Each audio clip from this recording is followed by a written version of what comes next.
দেখে ভোট দিবেন। আমাদের দেশে মানুষ তো মার্কা দেখে ভোট দেয়, তাই না? ভোট দেওয়ার ক্ষেত্রে আমাদের লক্ষ্য করা উচিত কাকে ভোট দিলে এই লোকটা প্রার্থী হিসাবে যোগ্য এবং সৎ, তাকে ভোট দিলে সৎ এবং যোগ্য প্রার্থীকে ভোট দেওয়া হবে। এটা আপনার বিবেককে আপনি জিজ্ঞাসা করবেন।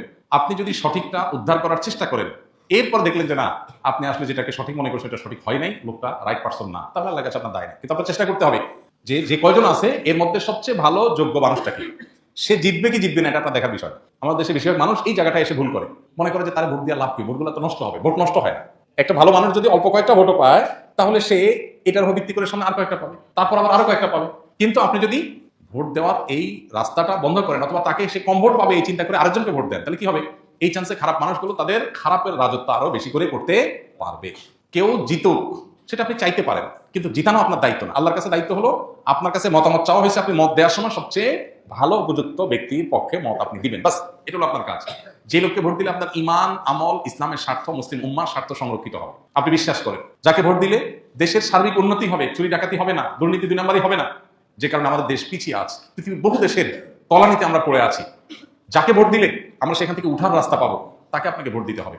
এক্ষেত্রে বায়াসনেসের ঊর্ধ্বে উঠা, এই ক্ষেত্রে আপনার গোষ্ঠীগত, বংশগত, পরিচয়গত, এই সমস্ত বিষয়গুলোর ঊর্ধ্বে উঠা, সামান্য একটু স্বার্থের জন্য, একটু টাকা পয়সার লোভে আমরা আজকাল অনেক সময় ভোট দিয়ে দিই, সেটা যেন না হয়। আল্লাহর কাছে অনেক বড় একটা জবাবদিহিতার জায়গা। নবীজি বলেছেন, ইযা উসিদাল আমরু ইলা গায়রি আহলিহি ফান্তাযিরিস সাআ। অযোগ্য মানুষকে যখন কোনো জায়গায় বসানো হবে, অপাত্রে যদি মানুষ তার মতামত দেয়, বা কোনো অযোগ্য মানুষকে যদি কোনো যোগ্য মানুষের চেয়ারে বসানো হয়, তাহলে কিয়ামতের অপেক্ষা করবা তোমরা। এটা কিয়ামতের আলামত। এই আলামত এখন চলে আসছে না, আসেনি?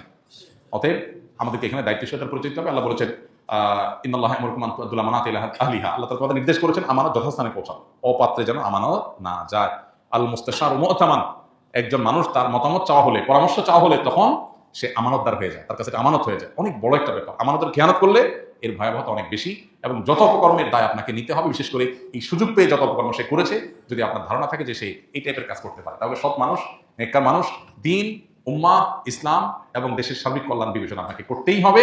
আমি যাকে ভোট দেবো সে জিতুক কি না জিতুক সেটা আমার বিষয় না, সে জিতবে কি জিতবে না এটা আমার বিষয় না। আমার দায়িত্ব আমার সিদ্ধান্তটা সঠিক জায়গায় দেওয়া, বাকি আল্লাহটা আল্লাহ দেখবে। আল্লাহ যদি তারে সুযোগ না দেন, সেটা আমাদের অযোগ্যতার কারণে আল্লাহ দেন না, কিন্তু আমার দায়িত্ব আমি সঠিকভাবে পালন করতে হবে। আল্লাহ আমাদেরকে তৌফিক দান করুন।